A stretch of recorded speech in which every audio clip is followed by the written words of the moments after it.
Assalamualaikum warahmatullahi wabarakatuh. Alhamdulillah wassalatu wassalamu ala rasulillah. Segala puji bagi Allah subhanahu wa ta'ala. Juga salawat dan taslim kepada Nabi besar Muhammad sallallahu alaihi wasallam. Melanjutkan bahasan kita mahkota pengantin, dan kita masuk ke halaman 82. Masalah doa laki-laki ketika menggauli istrinya. Dan ini ditekankan oleh para ulama adalah yang membaca kaum laki-lakinya atau suaminya. Tapi bila laki-laki dan istrinya atau suami dan istri dua-duanya membaca juga lebih bagus. Tapi kalau laki-laki membaca sudah terpenuhi apa yang dijadikan sebagai target.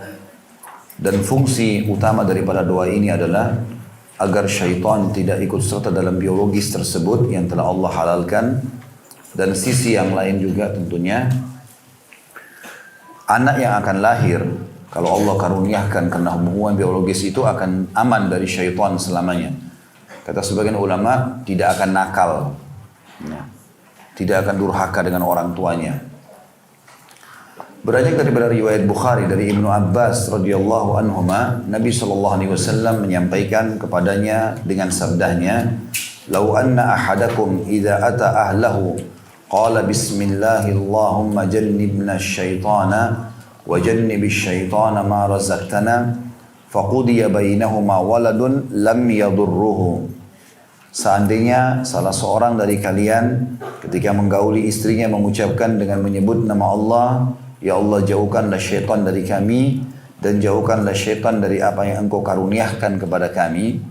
Jadi doa ini ada dua potongan ya.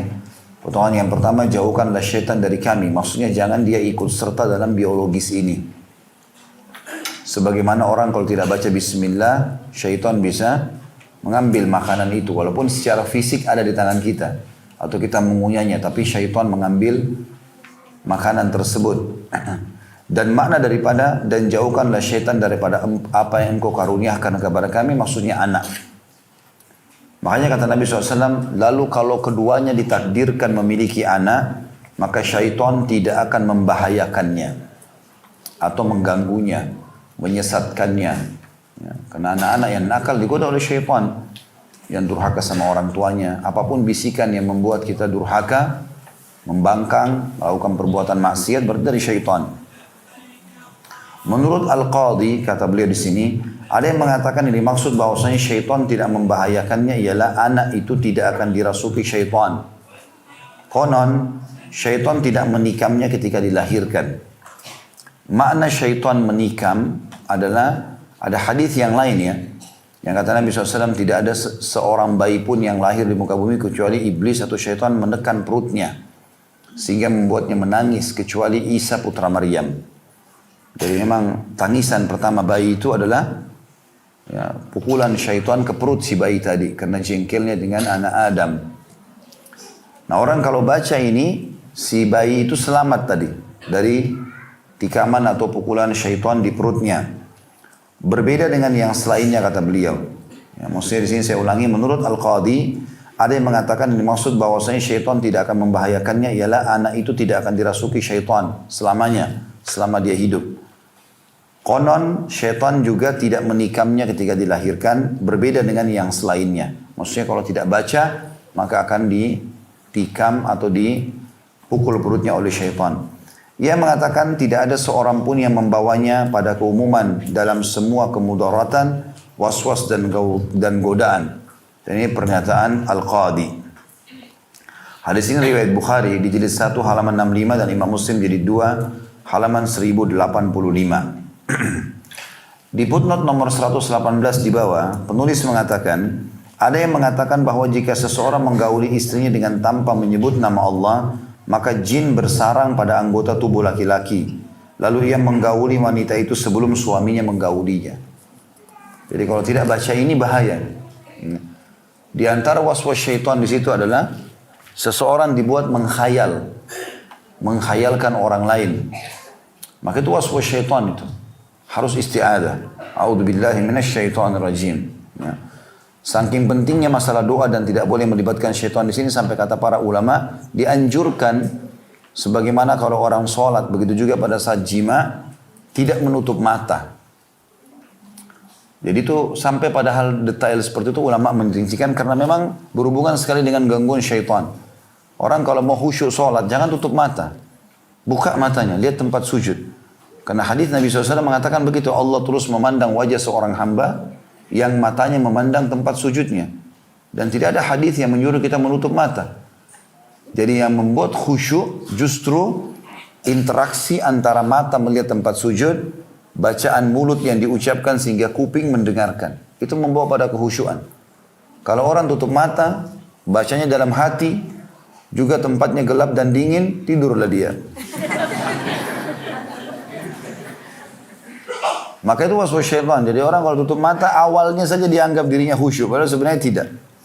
Contoh ya, maka dalam biologis begitu. Biasanya orang kalau tutup mata, maka dibuat oleh syaitan menghayalkan orang lain. Dia harus melihat pasangannya. Dan dia menikmati pasangan yang sedang berusaha untuk memuaskan dia. Maka karena hadis ini ulama merincikan sampai kepada hal yang sedetail itu. Ya, karena ini termasuk waswas syaitan dan tidak boleh. Kita membayangkan orang lain pada saat sedang biologis dengan pasangan. Kita seperti mendolimi pasangan kita sendiri. Ya, makanya dalam hal ini juga saya sudah pernah jelaskan tidak boleh menonton film-film porno. Nggak boleh sama sekali. Itu merusak fitrah biologis kita. Sehingga akhirnya kita sama sekali tidak menikmati pasangan lagi. Nah, yang kita bayangkan pasangan kita yang merangsang kita lalu kita membayangkan orang lain itu nggak boleh sama sekali. Hukumnya tidak dibenarkan secara syariat. Ya. Ini tentu pendapat di sini dan makna yang lain juga dikatakan di sini. Ya, selain daripada syaitan bisa partisipasi juga membahayakan anak. Kata para ulama doa ini juga mendatangkan keberkahan. Karena dia memulai sesuatu ibadah, karena biologis ini ibadah, maka mendatangkan keberkahan. Juga sisi yang lain mengingatkan dia kalau biologis adalah ibadah. Saya pernah jelaskan teman-teman sekalian, hal-hal yang sifatnya mubah pun, mubah ya, boleh dalam Islam, bisa menjadi sunnah. Seperti makan, minum, tidur, ya, mubah. Boleh saja orang tidur kapan saja, dia boleh makan apa yang dia suka, yang penting halal gitu kan. Kasusnya adalah, dia kalau cuma ngantuk lalu tidur, ngantuk dia saya mau tidur. Boleh, mubah. Tapi dia bisa ubah jadi pahala. Gimana caranya? Dia niatkan tidurnya itu untuk merawat tubuh yang sedang Allah amanahkan. Supaya lebih kuat ibadah, jadi ibadah. Jadi sunnah. Makan dan minum, kalau cuma sekedar hilangkan rasa lapar saja, maka mubah. Tapi kalau dia niatkan supaya dia lebih kuat ibadah, maka otomatis jadi ibadah, jadi pahala. Sama halnya dengan biologis itu. Jadi bukan hanya karena kebetulan lagi tertarik melihat pasangan, tidak. Memang karena ini adalah perintah agama. Bagian dari syariat, berhubungan biologis yang halal bagian dari syariat. Makanya kata Nabi SAW dalam hadis Bukhari, fi bid'i ahadikum sadaqah. Di kemaluan kalian ada pahala yang besar. Kata para sahabat, ya Rasulullah, ayati ahaduna ahlahu, walahu fihi ajr. Wahai utusan Allah, apakah salah seorang di antara kami menggauli istrinya mendapatkan kenikmatan plus dapat lagi pahala? Kata Nabi SAW, ara'aitum la wadatumu fil haram alakumul wizr. Tidakkah kalian lihat kalau kalian letakkan kemaluan kalian pada yang haram, berzina, kalian dapat dosa? Kata para sahabat, bala ya Rasulullah. Memang begitu ya Rasulullah. Kata Nabi SAW, wa kadzalika fil halal. Begitu juga pada perbuatan yang halal. Jadi artinya motivasi. Dan pernah saya jelaskan juga Ibnu Umar radhiyallahu anhu menjadikan salah satu program buka puasa dia pada saat dia lagi puasa, setelah minum air dan makan kurma, sholat maghrib, pulang berhubungan biologis sama istrinya. Dia menganggap itu bagian daripada ibadah yang besar pahalanya, karena kadar besar pahalanya sama dengan kadar besar dosa zina. Karena Nabi SAW bertemukan begitu. Dalam hadis tadi yang saya sebutkan itu. Bagaimana kalau kalian letakkan pada yang haram, dapat dosa besar nggak? Dapat. Begitu juga kalau halal nih, pahalanya besar. Seperti itulah. Maka itu adalah ajang mendapatkan pahala yang besar. Kalau diniatkan ibadah. Jadi bukan hanya sekedar biasa. Dan ibadah itu juga bisa mendapatkan lagi ekstra pahala kalau seseorang mengemasnya. Saya pernah kasih contoh. Pada saat misalnya kita bangun sholat malam, terkaget di malam hari, mau tahajud. Langsung wudhu, sholat. Dalam kondisi pakaian kita seperti itulah, biasa-biasa saja. Ya sejadah, nggak ada sejadah di lantai juga sholat. Dapat pahala sholat malam.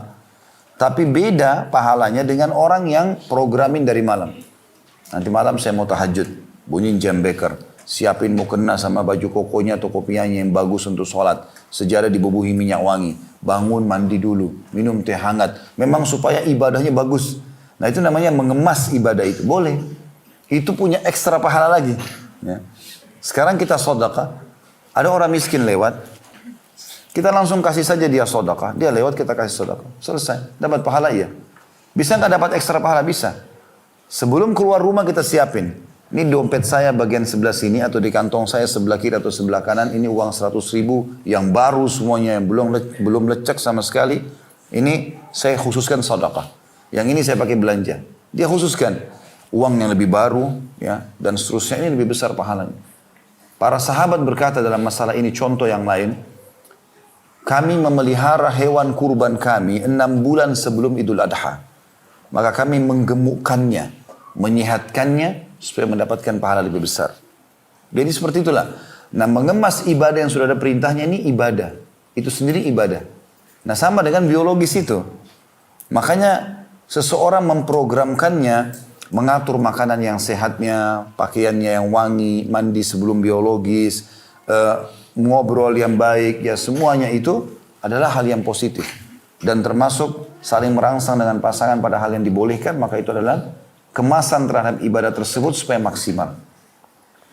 Ini yang dimaksud dalam bahasan. Jadi dia dapat keberkahan. Dia bisa dapatkan ekstra pahala selain kenikmatan. Kalau seseorang mengemasnya dengan baik.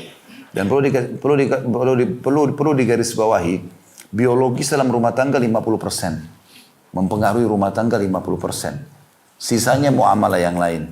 Rusak biologis kita sama pasangan, maka rusak 50% rumah tangga. Makanya syaitan sering memunculkan jenuh, malas, ya. Apalah, mungkin pasangan kita sudah sempurna. Kalau orang lain lihat tergoda, tapi syaitan bisa mengelabui kita seakan-akan kurang. Gak usah, malas, gak boleh, harus dilawan. Maka yakin ini adalah ibadah, dilakukan. Ya. Dan ulama mengatakan jima seorang muslim dengan pasangannya itu minimal seminggu sekali. Dia lakukan itu minimal. Diambil daripada hadis Nabi SAW berhubungan dengan sholat Jumat. Yang kata Nabi SAW, siapa yang di hari Jumat mandi seperti mandi junub. Artinya dia mandi junub, dia gabungkan antara wajib mandi Jumatnya sama mandi junubnya. Artinya dia biologis dengan pasangannya, kemudian dia pakai baju terbaiknya, minyak wangi yang terbaik, menyisir rambutnya dengan rapi, lalu dia datang, tidak memisahkan antara dua orang yang sedang duduk. Kemudian dia dengarkan khutbah, lalu dia sholat, kecuali dosa-dosanya diampuni yang telah lalu. Berarti ada perintah motivasi untuk berhubungan biologis di pagi hari Jumat, yang menggabungkan antara mandi Jumat sama mandi junub. Ini pendapat sebagian ulama. Sebagian lagi mengatakan dianjurkan orang berhubungan biologis itu setiap hari untuk mengambil pahala yang besar dari situ. Sebagaimana Ibnu Umar melakukan pada saat berbuka puasa pun dengan itu. Ini tentu ilmu syar'i ya. Kita bukan sedang bicara masalah pornografi, tapi kita sedang bicara masalah hukum agama Islam. Karena banyak orang menganggap ini tabu sehingga tidak dibahas. Padahal sebenarnya umat Islam butuh itu. Dan saya akan ingatkan kembali teman-teman, jangan belajar biologis dari film porno. Nggak boleh, haram. Uang yang kita keluarkan, itu berarti uang kita sedekahkan atau keluarkan pada yang haram. Melihat auratnya orang lain haram. Mendukung perzinahan haram. Haram semua ini. Dan yang bahaya merusak fitrah biologis. Biarkan alami. Ya, kata para ulama, biologis itu akan diketahui dan bisa dilakukan oleh siapa saja sebagaimana dia tahu makan melalui mulutnya. Sebagaimana dia tahu fungsi matanya melihat, fungsi telinganya mendengar, bisa ditahui. Karena itu Allah jadikan sebagai fasilitas untuk perkembangbiakan manusia. Maka Allah buat fitrah. Sebagaimana anak kecil pun kita kalau kasih makan, biar kita arahkan ke matanya, mulutnya yang dibuka. Nah sudah tahu itu fitrahnya akan ke situ. Seperti itulah. Jadi orang pun kalau belajar, maka belajar menambah teori saja. Dan tidak boleh pada hal-hal yang haram. Lalu beliau menyebutkan tentang subbahasan. Tapi subbahasan ini paragraf pertama saya baca, paragraf kedua saya nggak baca. Ini bisa teman-teman baca sendiri paragraf keduanya. Karena beliau sangat peka berbicara tentang masalah bagaimana memecahkan selaput gadis itu. Dan ini tidak saya bacakan paragrafnya, bisa teman-teman baca sendiri nanti deh kalau punya bukunya. Saya hanya baca paragraf pertama saja dan makna daripada paragraf kedua. Jadi nanti di sini di buku kita juga kalau berbicara pada hal-hal yang sensitif sudah masalah teori dan gerakan-gerakan biologis itu tidak saya bacakan. Saya hanya menyebutkan di halaman sekian sampai halaman sekian seperti ini, Bapak Ibu bisa baca sendiri tentunya dan mengambil ilmu dari situ. Ya, ini supaya menjaga kemuliaan majelis ilmu ya. Kata beliau, dalam memecahkan selaput gadis, pada saat pertama menikah, kalau dia menikah dengan gadis, hendaknya suami banyak bercumbu dan bermesraan sebelum mulai memecahkan selaput kegadisan. Ia melakukan itu dengan lemah lembut, sebagaimana sudah kita jelaskan sebelumnya, nggak boleh seperti orang yang ganas, orang yang kehausan. Dia tahu ini adalah ibadah, dia lakukan dengan cara baik, merayu, merangkul, ya memudahkan bagi pasangannya. Ia harus mencumbui bagian bawah, paha, dan seterusnya disebutkan oleh beliau umumnya, sehingga membuat dia jadi lunak, bisa melakukan tugas dia ya untuk meletakkan sperma di rahim istrinya, sehingga nanti akan lahir manusia di sana. Maka itu dengan cara baik, dengan cara santun ya. Dan dia tidak boleh memaksa dengan cara yang keras, menyakitkan, dan harusnya memberikan waktu untuk istirahat ya bagi pasangannya. Dan itu ada footnote nomor 120, beliau mengatakan wanita harus memperhatikan sekali terhadap kebersihan letak ini darinya dengan menggunakan alat-alat bersuci hingga lukanya pulih. Jadi mohon maaf bagi akhwat kita dan ummahat kita, mencuci bagian kemaluan ibadah. Itu yang dinukil oleh para ulama. Karena menjaga dan merawat ini termasuk mencukur bulunya, membersihkan dengan sabun-sabun yang halal. Itu adalah bagian daripada hal yang diperintahkan. Karena itu adalah tempat yang sangat sensitif, lembab, dan harusnya dijaga itu. Tentu di sini paragraf kedua saya tidak akan baca sebagaimana saya katakan tadi, karena ini menyebutkan tentang ijtihad penulis yang menceritakan bagaimana memecahkan selaput gadis itu. Tapi ada footnote nomor 121 di situ di bawah. Ini yang saya ingin titik beratkan, yang beliau mengatakan selaput darah kegadisan itu bermacam-macam bentuknya. Ada yang berbentuk bulan sabit dan ada yang lonjong. Ada pula selaput darah kegadisan yang memiliki dua pembuka. Ini semua selaput yang tipis yang hanya mencapai sekitar 2 mm saja. Jadi ia tipis sekali, karena itu seorang gadis hendaklah berhati-hati untuk tidak memasukkan jarinya. Karena ini adalah perbuatan sia-sia yang membahayakan. Selaput tipis itu adalah tanda kesucian dan agamanya, bahkan kehidupannya. Sudah barang tentu kemaluan laki-laki mampu merobek selaput tersebut. Mereka membuat perumpamaan seperti orang yang memukul kulit genderang dengan tongkat besi. Selaput darah tersebut robek disertai dengan beberapa tetes darah, terkadang tidak lebih dari 5 tetes saja. Tapi ini jelas hal yang disebutkan di dalam tentang bentuk-bentuk ya, kegadisan itu. Dan tentu di sini juga bagi ibu-ibu mengajarkan kepada anak-anak perempuannya untuk tidak sembarangan untuk mengorek atau memegang bagian rahim sehingga akhirnya merusak ya selaput tersebut yang memang Allah SWT berikan pertanda kalau dia belum pernah digauli oleh laki-laki yang haram. Kemudian ada di sini disebutkan sebuah bahasan yang lain bagaimana cara laki-laki berhubungan seksual dengan istrinya. Laki-laki bisa mendatangi istrinya dengan cara apapun yang disukainya dari depan, belakang atau mujaddabiyah. Dan ada footnote di situ nomor 121 yang dimaksud dengan mujaddabiyah ialah pada arah depannya. Menurut Qadi Iyad nama orang. Mujaddabiyah adalah ada dua cara. Pertama, wanita meletakkan kedua tangannya pada kedua lututnya dalam keadaan berdiri, lalu membungkuk dalam posisi ruku. Yang kedua menyungkurkan wajahnya dalam keadaan duduk. Ini tentu mesti dibaca, direnungi, kemudian nanti baru bisa difahami apa yang dimaksud di sini. Saya tidak akan rincikan panjang lebar, karena ini juga nanti akan kita sebutkan ada ayat dan ada hadisnya. Memang masalah itu ya. Di antaranya adalah boleh dengan cara tadi depan, belakang, mujaddabiyah atau dari samping, berdiri ataupun duduk, semuanya dibolehkan dalam syariat. Ya. Namun tidak boleh menyetubuhi duburnya dan ketika haid, itu saja yang dilarang. Gak boleh meletakkan kemaluan di kemaluan kalau darah haid atau nifas lagi keluar, atau meletakkan kemaluan di dubur, itu yang diharamkan.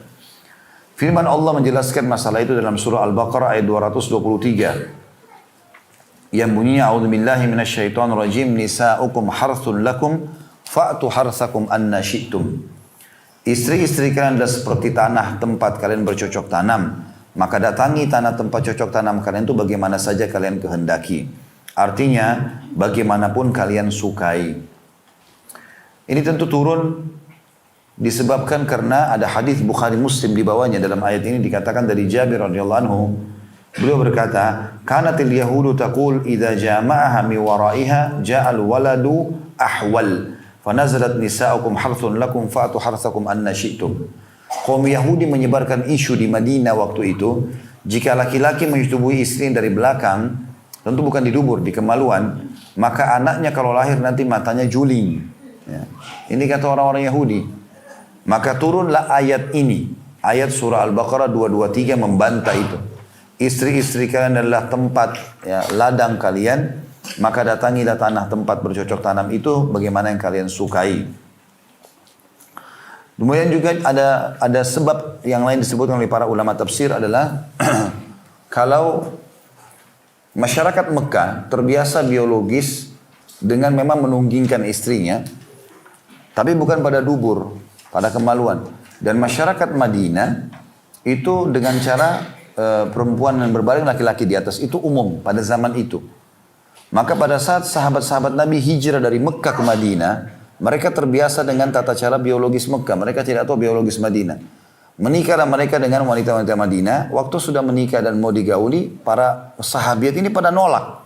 Nggak mau dengan cara Mekah. Mereka tidak mengenal itu. Sehingga terjadi banyak pernikahan yang tidak ada biologis. Beberapa hari. Lalu dilaporkanlah kepada Nabi SAW, ya Rasulullah bagaimana ini? Maka Allah pun menurunkan Al-Baqarah 223. Artinya boleh dengan cara apa saja, yang penting bukan di dubur ataupun di kemaluan pada saat haid dan nifas. Sementara redaksi Imam Muslim menjelaskan masalah mujaddabiyah tadi. Insya'a kata Nabi SAW, insya'a mujaddabiyah wa insya'a ghaira mujaddabiyah, ghaira anna dhalika fi simami wahid. Jika suka bisa dengan mujaddabiyah dan jika bisa dengan mujaddabiyah, bisa jika suka dan selainnya juga boleh. Namun itu pada lubang yang sama atau pada tempat yang telah Allah Subhanahu wa taala halalkan saja.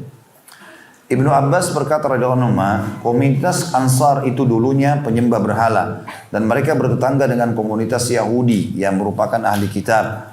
Komunitas Ansar atau penduduk asli Madinah memandang bahwa kaum Yahudi memiliki kelebihan dibandingkan mereka dalam hal ilmu pengetahuan, sehingga komunitas Ansar banyak meniru perbuatan mereka. Di antara yang dilakukan ahli kitab atau orang-orang Yahudi ialah mereka tidak mendatangi istri mereka kecuali dengan posisi miring. Dan itu lebih dapat menutupi wanita.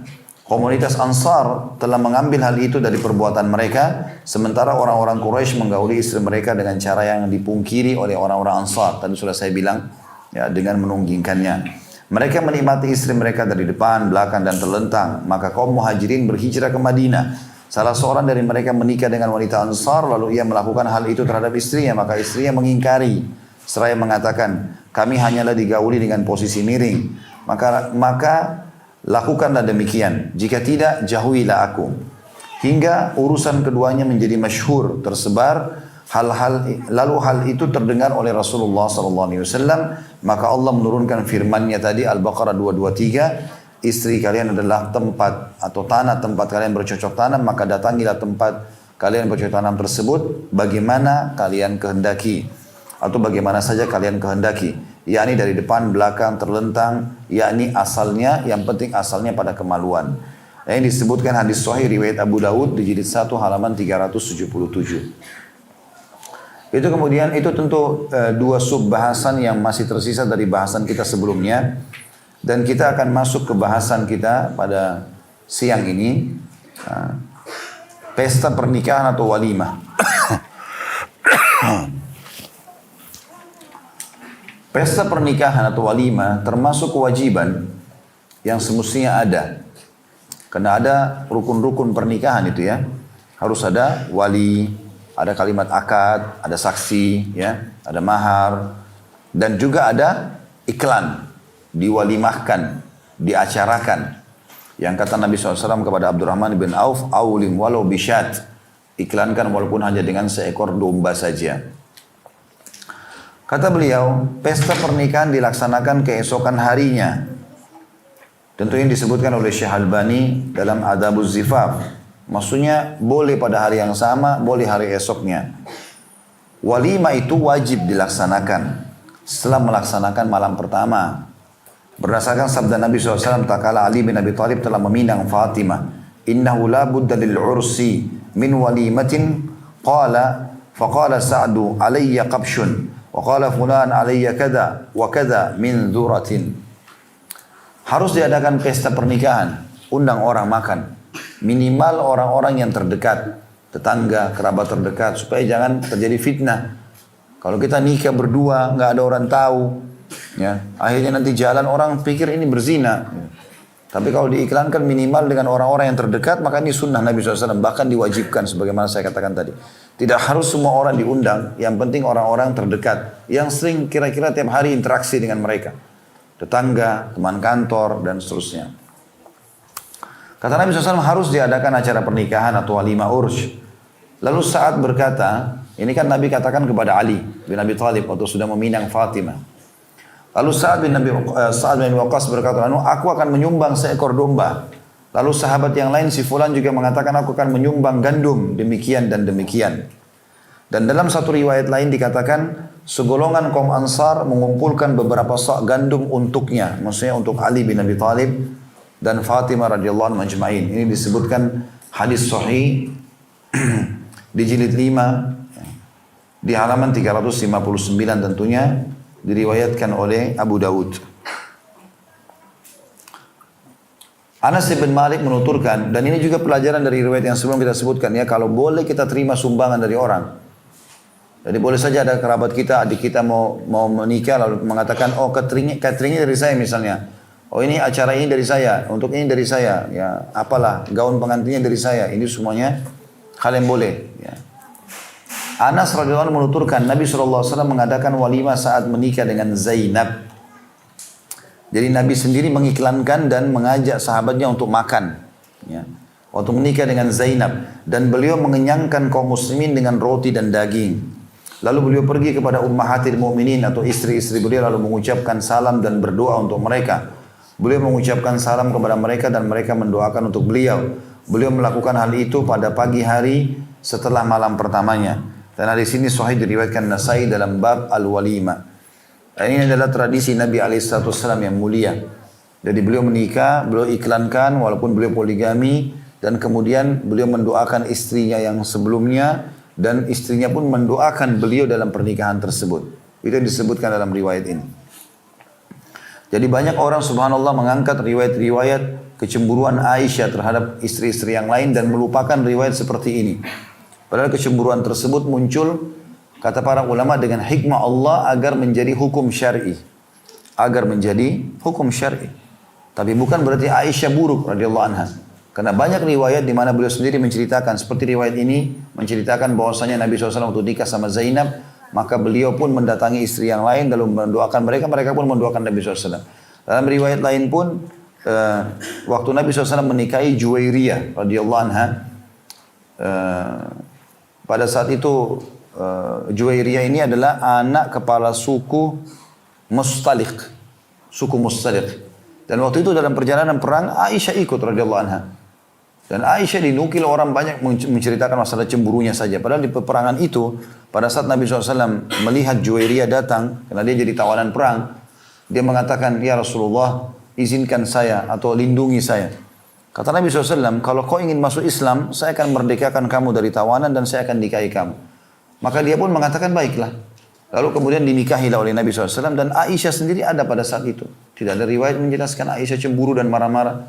Malah Aisyah di sini dalam riwayat yang sahih dikatakan duduk bersama Juwairiyah dan menjelaskan tentang hal-hal yang disukai dan tidak disukai oleh Nabi SAW dari makanan, dari pakaian, dari perkataan dan seterusnya. Ya. Jadi ini riwayat-riwayat sahih juga harus dinukil dan disebutkan kepada umat sehingga tidak harus selalu persepsi negatif, gitu kan? Karena memang ini adalah bagian daripada syariat, tidak boleh diikuti dengan kebencian. Tidak melakukannya pun bukan berarti itu adalah perbuatan yang buruk. Anas radhiyallahu anhu menceritakan Rasulullah SAW menikahi seorang wanita dan telah menjalani malam pertamanya, maka beliau mengutusku untuk mengundang sejumlah orang-orang untuk makan-makan. Hadis ini diriwayatkan Imam Bukhari di jilid 9 halaman 189. Dan saksi bahasan kita adalah di sini walimahnya. Undang orangnya. Baik. Boleh nggak saya buat walimah lebih dari satu kali acara? Ya kita Indonesia ada undang mantu lagi, ya. Atau saya mau buat acara karena saya gembira sampai 3 hari. Boleh nggak kira-kira? Boleh. Dalam Islam boleh. Kalau dia punya kemampuan tidak ada masalah untuk menunjukkan kegembiraan dia. Tapi nggak boleh ada pelanggaran agama ya. Dari mana dalilnya? Disebutkan bahwasanya walimah disunnahkan selama 3 hari. Berdasarkan hadis Anas juga, ia mengatakan Nabi SAW menikahi Sofiyah binti Huyai. Ini adalah wanita Yahudi radhiyallahu anha yang masuk Islam dan dinikahi Nabi SAW. Dan menjadikan pemerdekaannya sebagai maharnya. Serta mengadakan walimah selama 3 hari.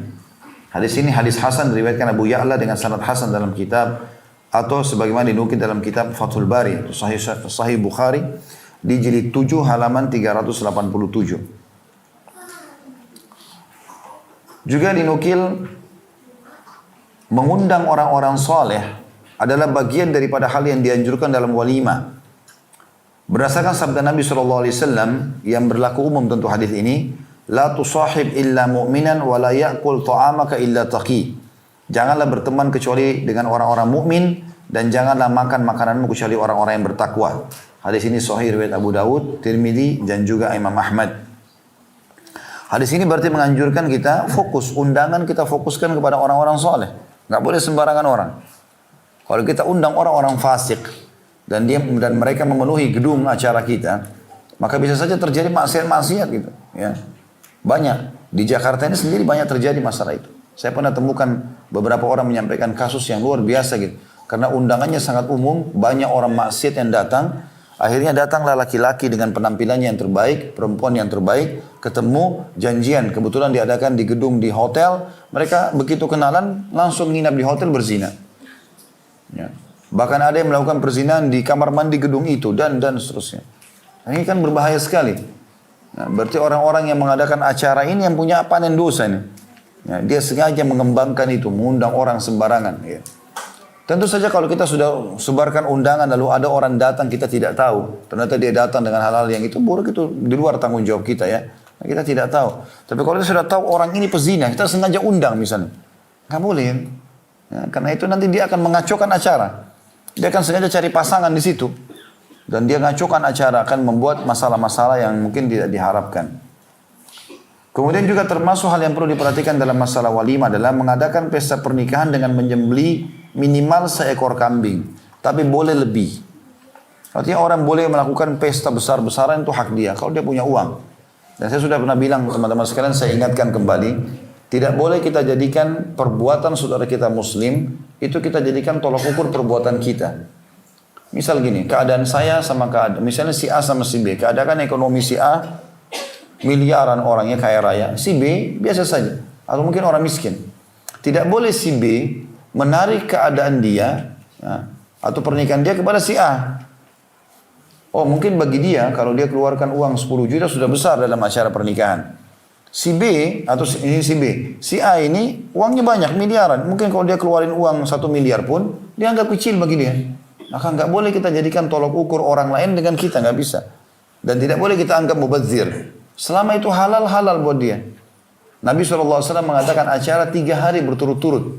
Dan dalam riwayat Bukhari dikatakan selama 3 hari itu Nabi SAW setiap hari di kemah karena dalam perjalanan.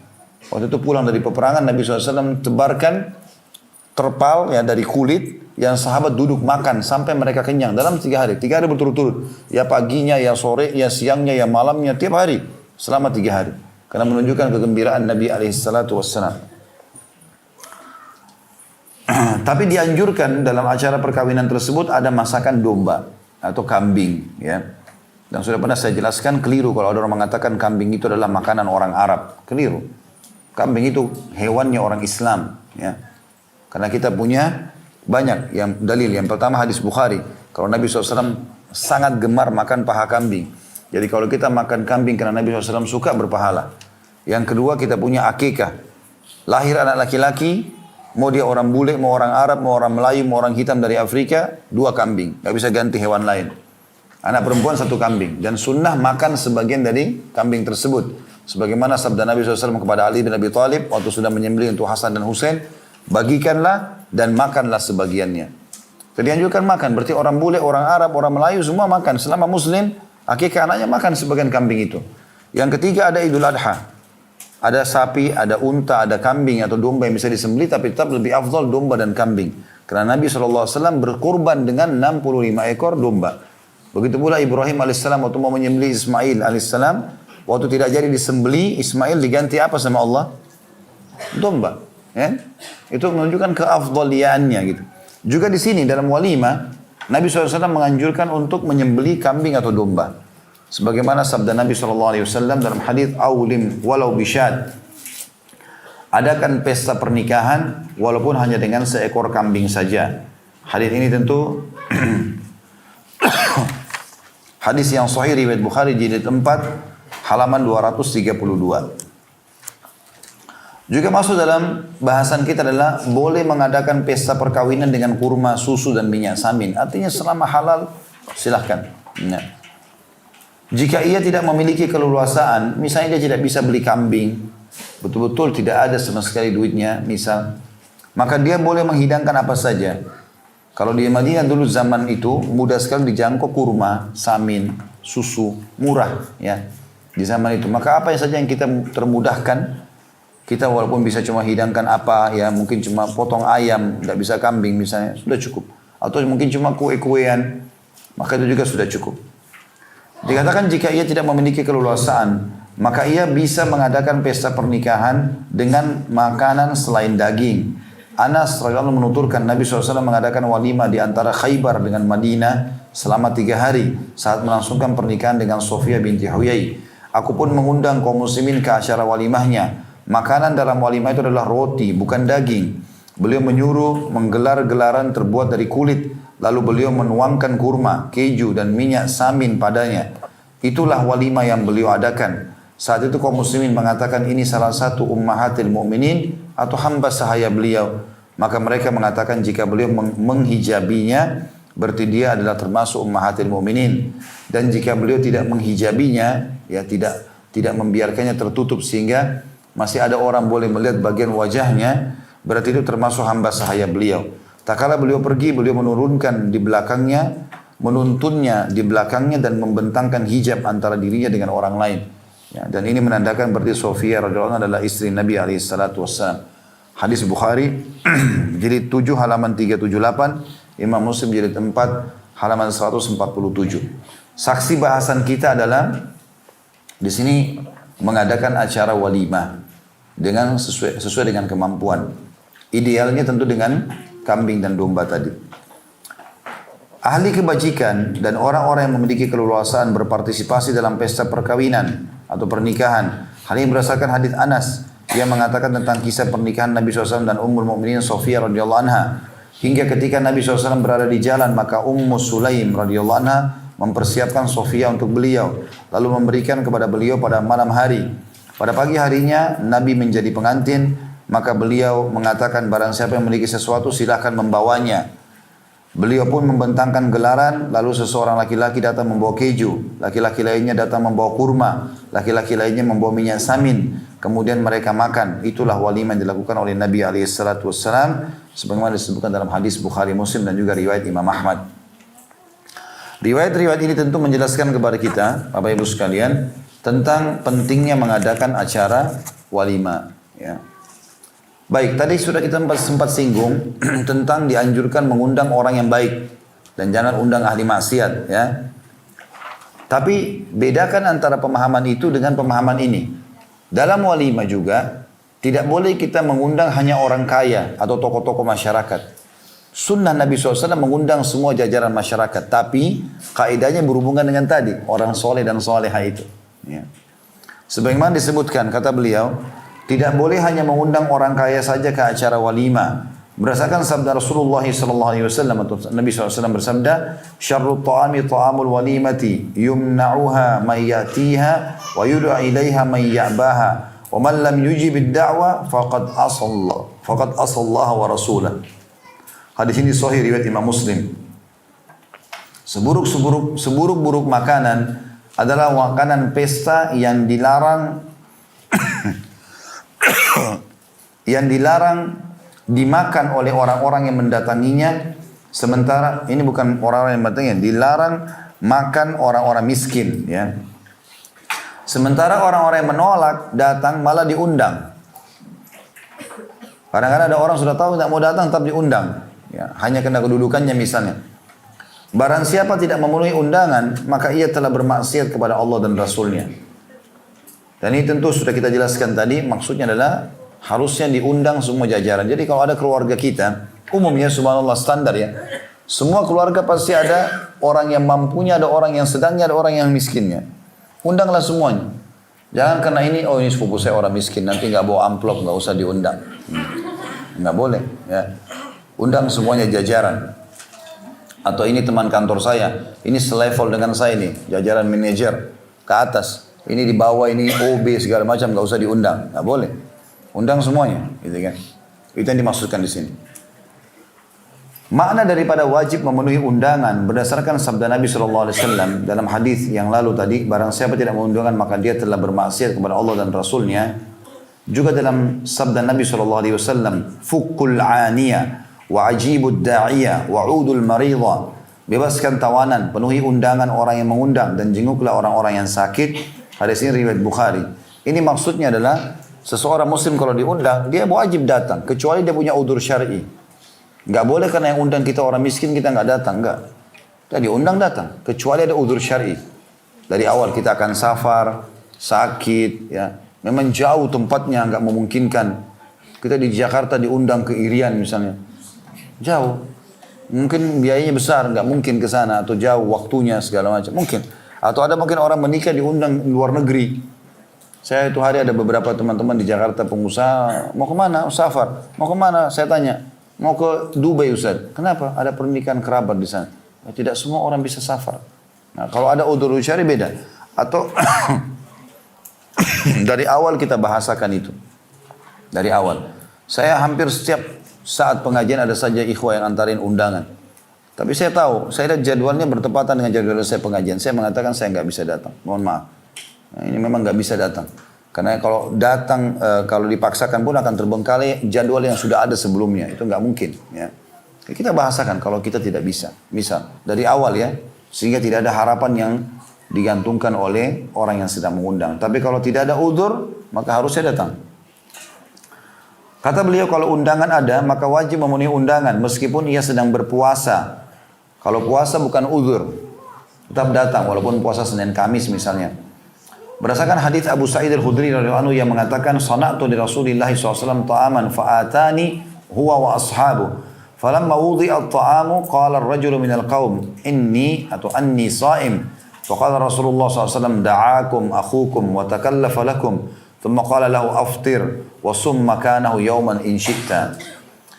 Aku membuat makanan untuk Rasulullah SAW lalu beliau datang kepada aku bersama para sahabatnya. Ketika makanan dihidangkan, seseorang dari mereka sempat mengatakan, sesungguhnya aku lagi berpuasa. Maka Rasulullah SAW mengatakan, saudara kalian telah mengundang kalian dan mengeluarkan beban untuk kalian. Masak segala macam gitu. Kemudian beliau mengatakan kepadanya, batalkan puasamu. Lalu puasalah 1 hari sebagai gantinya jika engkau suka. Hadis ini Hasan diriwayatkan oleh Baihaqi. Artinya, orang hari Senin diundang misalnya. Lalu kemudian dia diundang makan, lalu orang yang punya undangan ini berharap dia datang dan dia makan, maka dia batalin puasanya di situ. Kalau ada harapan dari pemilik acara di sini ya, dia berharap. Tapi pada saat dia mengatakan saya lagi puasa dan diterima, oh ya nggak apa-apa, nggak masalah, karena tamu juga banyak, nah, maka itu juga nggak masalah. Karena ada hadis lain yang berbunyi kata Nabi SAW, siapa yang diundang oleh saudaranya lalu kemudian dia sedang puasa, maka dia boleh membatalkan atau dia melanjutkan sambil mendoakan. Itu juga makna hadis ya, yang merincikan lebih jauh tentang hadis ini. Dan ini tentu berlaku pada puasa sunnah, tidak berlaku pada puasa wajib. Ya kalau misal contoh, kita tidak bicara Ramadan disepakati. Ya, kalau ada orang muslim undang Ramadan makan di siang hari ini aneh. Ya. Bertanyakan keimanannya. Tapi mungkin kita lagi bayar utang Ramadan, ya. Kan kita punya utang Ramadan 2 hari. Ibu-ibu misalnya ada masalah haid. Kemudian kita utang nih. Setelah itu, kita lagi bayar utang, bertepatan hari Senin ada undangan. Di sini kita nggak boleh batalin, karena puasa wajib. Tapi kalau puasa sunnah boleh. Dan tidak ada salahnya kalau kita mengatakan, maaf saya belum bisa, saya lagi puasa. Itu bukan aib. Ya. Juga sabda Nabi SAW, dan ini maksudnya dari sini adalah, batalkan puasamu lalu puasalah 1 hari sebagai gantinya, kata ulama. Kalau dia hari Senin misalnya puasa sunnah lalu dia batalkan karena saudaranya undang dia boleh puasa hari Selasa, niatnya mengganti Senin itu. Itu makna hadis ini. Mengejar tetap pahala puasa Senin kemarin dengan dipuasakan hari Selasanya. Ya. Juga sabda Nabi SAW, "Idza du'iya ahadukum falyujib, fa in kana sha'iman falyusalli, wa in kana muftiran falyat'am." Hadis ini tuh hadis sahih ya, dari Nabi SAW, riwayatkan Imam Muslim, yang berbunyi, jika salah seorang di antara kalian diundang, maka penuhilah undangan itu. Jika ia berpuasa, maka hendaklah ia mendoakan, dan jika tidak puasa, maka makanlah. Tadi saya jelaskan, yang mendoakan artinya dia mengatakan semoga Allah berkahi kalian dan seterusnya, tapi dia tetap puasa. Itu hak dia. Jadi boleh dia batalkan, boleh tidak. Ya. Orang yang menghadiri undangan harus mendoakan orang yang mengundangnya.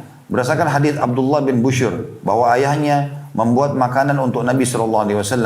Lalu ia mengundangnya dan beliau memenuhi undangannya. Ketika selesai dari makannya, beliau berucap, "Allahumma barik lahum fima razaqtahum waghfir lahum warhamhum." Ya Allah, berkahilah untuk mereka apa yang telah Engkau karuniakan kepada mereka, ampunilah mereka dan rahmatilah mereka. Jadi pada saat itu adalah Nabi SAW diundang oleh Abdullah bin Bushyr, dan beliau mengundang atau beliau datang menjawab undangan tersebut. Dan Nabi SAW makan, bukan di hari puasa ya, tapi Nabi ucapkan doa pada saat itu, "Ya Allah, berkahilah untuk mereka apa yang telah Engkau karuniakan kepada mereka, dan ampunilah mereka juga rahmati mereka." Berarti sunnah mendoakan orang yang sudah mengundang kita. Dalam hadis lain dikatakan, "Allahumma at'im man at'amani wa asqi man asqani."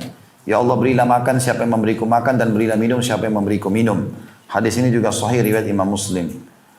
Dan hadis yang terakhir dalam bahasan kita adalah hadis yang ketiga dalam penyebutan dalam sub bahasan ini, dalam doa. Beliau berdoa dengan mengucapkan, "Aftara indakumus sha'imuna wa akala ta'amukumul abrar wa sallat alaikumul malaika." Orang-orang yang berpuasa berbuka puasa di rumah kalian, orang-orang yang berbakti makan makanan kalian, dan malaikat berdoa untuk kalian. Hadis ini sahih diriwayatkan oleh Imam Ahmad. Kemudian setelah itu suami berdiam di rumah pengantinnya yang masih gadis selama 7 hari, dan di rumah pengantin yang sudah janda selama 3 hari. Ini juga dinukil dalam hadis Bukhari. Jadi hak anak gadis ya, itu 7 hari bersama dia. Dan ini juga boleh, maksudnya safar, luar ya. Dan ini ada hal yang perlu kita luruskan juga di Indonesia ya. Jadi yang lebih sesuai dengan sunnah, begitu selesai pernikahan, itu bukan silaturahim keluarga. Kalau kita kan sibuk tuh. Dari hari pertama nikah, rumahnya nenek, rumahnya kakek, rumahnya sepupu, rumahnya muter-muter. Bukan saatnya silaturahim, memang saatnya mereka berdua. Sunnah Nabi SAW 7 hari kalau gadis itu. Berangkat, safar, memang tidak boleh diganggu. Orang masa ta'arufnya di situ. Kalau sama janda 3 hari. Setelah itu silaturahim silakan. Setelah hari ke-7, hari ke-8, minggu depan, ya, bulan depan, bisa saja.